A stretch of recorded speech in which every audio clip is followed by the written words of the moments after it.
오늘 함께 나눌 말씀은 히브리서 11장 37절과 38절에 있는 말씀입니다. 돌로 치는 것과 톱으로 켜는 것과 시험과 칼에 죽는 것을 당하고 양과 염소의 가죽을 입고 유리하여 궁핍과 환난과 학대를 받았으니 이런 사람은 세상이 감당치 못하도다. 성경을 읽다 보면 위대한 선지자의 이야기가 큰 관심을 일으키고 특히 어떤 사건을 통해서는 그 위대함에 경외함을 느끼기도 합니다. 그런데 이런 하나님의 사람들의 일생은 어떨지 관심을 갖는 것이 당연함에도 불구하고 대부분 우리가 아는 것은 선지자들을 통해 나타난 일부 사건들이 대부분입니다. 히브리서 11장은 잘 아시는 것처럼 소위 믿음장이라고 불리고 믿음의 선진들이 기록되어 있습니다. 특히 본문 말씀 중 톱으로 켜는 것이라고 기록한 것은 초기 유대교와 기독교 문헌에 나오는 이사야의 죽음에 대한 전통적인 설명을 표현한 것입니다. 이사야, 그 이름의 뜻은 여호와는 구원이시다입니다. 이사야는 유다의 우시야, 요담, 아하스, 히스기야와 같은 왕위 시대에 예루살렘에서 활동했던 선지자였습니다. 그리고 이사야의 아버지는 아모스입니다. 유대인들의 전통에 의하면 아모스는 아마샤 왕의 형제라고 합니다. 그래서 이사야는 아마샤 왕의 다음 왕인 우시야와 사촌지간이 됩니다.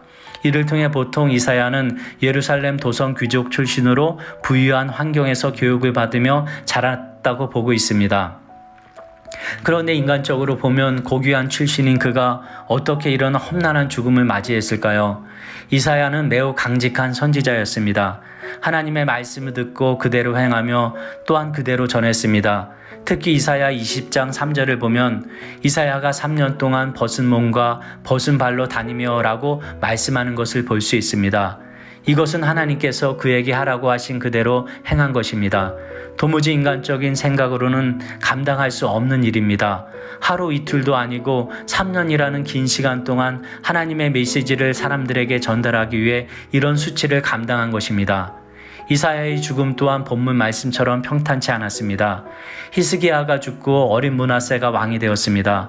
므낫세는 이방 사람의 가증한 일을 본받고 바알을 위해 단을 쌓고 아세라 목상을 만들고 하늘의 1월 성신을 숭배하고 그 아들을 불 가운데 지나게 하며 점치며 사수를 행하며 신접한 자를 신임하였습니다. 이런 므낫세의 악한 행동을 보고 이사야는 도무지 잠자코 있지 않았을 것입니다.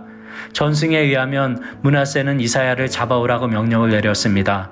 당시 광야에서 생활하고 있던 이사야는 왕이 부하들에게서 도망쳐야 했습니다.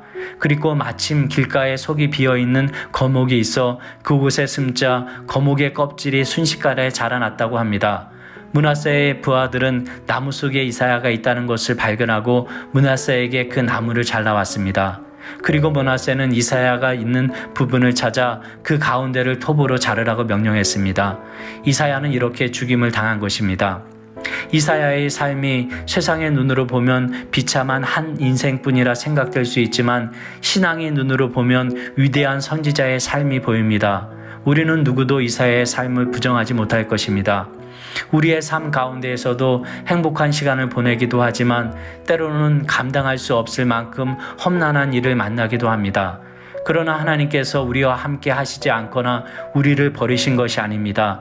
이사야의 모든 삶 속에 하나님께서 개입하셨던 것처럼 신앙인의 삶 속에서도 하나님의 보이지 않는 그 손길은 여전하십니다.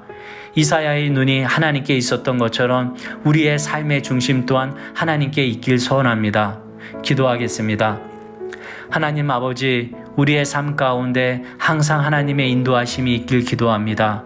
때로는 지치고 때로는 감당할 수 없는 어려움이 닥칠지라도 능히 이겨낼 수 있는 믿음을 주시옵소서. 항상 하나님의 은혜를 감사하며 예수의 이름으로 기도합니다. 아멘.